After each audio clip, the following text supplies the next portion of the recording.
Hello, আসসালামু আলাইকুম। আশা করি সবাই অনেক ভালো আছেন। আজকে আমরা একটা ডিফারেন্ট ব্যবসা নিয়ে কথা বলবো, যেটা নিয়ে হচ্ছে যে আমি আসলে বলবো তেমন একটা কেউ কথা বলে না। যারা বলছে হয়তোবা আপনাদেরকে তেমন একটা গাইড দিতে পারেনি। তো আমি চেষ্টা করবো আপনাদেরকে সম্পূর্ণ একটা প্যাকেজ দেওয়ার জন্য, যার মাধ্যমে হচ্ছে আপনারা ইন্টেরিয়র ডিজাইনের ব্যবসাটা খুব সহজভাবে করতে পারবেন। সবার প্রথমে আপনাকে যে জিনিসটা মাথায় নিয়ে নিতে হবে এই ব্যবসাটা করার আগে, সেটা হচ্ছে আপনার কিন্তু এই ব্যবসার অভিজ্ঞতা থাকতে হবে। ধরুন আপনি ব্যবসাটা, আমার ভিডিওটা দেখলেন, আগে কখনোই তার কোনো অভিজ্ঞতা আপনার ছিল না, আপনি ব্যবসাটা শুরু করতে চাচ্ছেন। এমনটা আসলে খুব কম মানুষ আসলে সাকসেস হতে পারে। আপনাকে সেই ব্যবসা নিয়ে অভিজ্ঞতা থাকতে হবে। তারপর যে জিনিসটা হবে সেটা হচ্ছে, এই ব্যবসার সবচেয়ে বড় একটা পজিটিভ দিক হচ্ছে আপনার কোনো ডিগ্রির প্রয়োজন হচ্ছে না। মানে আপনি এসএসসি পাস করলেন কিনা, এইচএসসি দিলেন কিনা, এগুলো আসলে আপনার কোনো মতভেদ থাকবে না। সো যেহেতু আপনার ডিগ্রিটা আসলে প্রয়োজন নেই, সো আপনার এখানে ওরকম কোনো টেনশন থাকা লাগতেছে না। তারপর হচ্ছে আপনাকে কিন্তু একটা স্থান ভাড়া নিতে হবে। একটা স্থান আমি বলতে বুঝিয়েছি একটা অবশ্যই স্টুডিও বা বলতে পারেন একটা শপ আপনাকে আসলে ভাড়া নিতে হবে। না হলে হচ্ছে যে মানুষ কিভাবে জানবে আপনি এই ব্যবসাটার সাথে আসলে সম্পর্ক রয়েছে আপনার, বা এই ব্যবসাটা আপনি করেন। অনলাইনে আসলে এটা করা যায়। অনলাইনে শুরু করতে পারেন। আপনি এটার পাশাপাশি একটা অনলাইন ওয়েবসাইট তৈরি করতে পারেন, বা অনলাইনে ফেসবুক পেজ খুলতে পারেন। তারপর হচ্ছে সেখানে বুস্ট দিয়ে সেটাকে আপনি প্রমোশন করতে পারেন। কিন্তু তারপরও মানুষ যখন ওইটা দেখবে, তারপর তারা চেষ্টা করবে আপনার সাথে সরাসরি দেখা করার জন্য। কিন্তু তখন আপনার কোনো অফিস নেই, কোনো স্থান আপনার ভাড়া করা নেই, কোনো স্থানে আপনি কোনো দোকান দিলেন না। তখন মানুষ আপনার প্রতি আসলে নেগেটিভিটি আসার সম্ভাবনা বেশি থাকবে। সো একটা দোকান দেওয়ার অবশ্যই চেষ্টা করবেন, যেহেতু অনেক টাকার ব্যবসা আসলে এটা।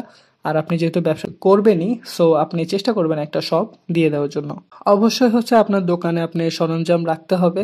তারপর হচ্ছে যে পণ্যগুলো দিয়ে আসলে আপনি সেই ইন্টেরিয়র ডিজাইন করবেন, সেগুলো কিছু জিনিস আপনার কাছে আসলে অবশ্যই প্রথম অবস্থায় থাকতে হবে। সেটা হচ্ছে আপনার স্টুডিও কিন্তু তৈরি করে নিতে পারেন। এটা আপনার জন্য বেটার একটা জিনিস, কারণ ইন্টেরিয়র ডিজাইনটা কারা করে? যারা হচ্ছে যে স্টুডিও করে, বা হচ্ছে যে হোমটাকে ডেকোর করে, তারপর হচ্ছে অফিস ডেকোর করে, তারা কিন্তু আসলে আপনাকে চুজ করবে। সো আপনার স্টুডিওটা যদি কোয়ালিটিফুল না হয়, তাদের যদি চোখে আসলে ভালো না লাগে, সে ভাববে যে তার নিজের স্টুডিও যদি সে সুন্দরভাবে না সাজাতে পারে, আমাদেরটা কিভাবে করবে? সো আপনাকে ওইটাও একটা অ্যাডের মতো করে ভাবতে হবে। এখানে একটা প্লাস পয়েন্ট হচ্ছে কি, ব্যবসার যে সবচেয়ে বড় পাওয়ারফুল যে সাইডটা, সেটা হচ্ছে আপনি নিজে নিজের বস। আপনাকে কারো কথা শুনতে হচ্ছে না, আপনার কাউকে কোনো রকম জবাবদিহি করতে হচ্ছে না। আপনি যা কামাচ্ছেন সেটা আপনি নিজে রাখতে পারছেন, কাউকে কোনো জবাব দিতে হচ্ছে না। অবশ্যই আপনাকে এমন কিছু রাখতে হবে, সেটা হচ্ছে আপনি ডিসকাউন্ট রাখবেন, ফি সেট রাখবেন।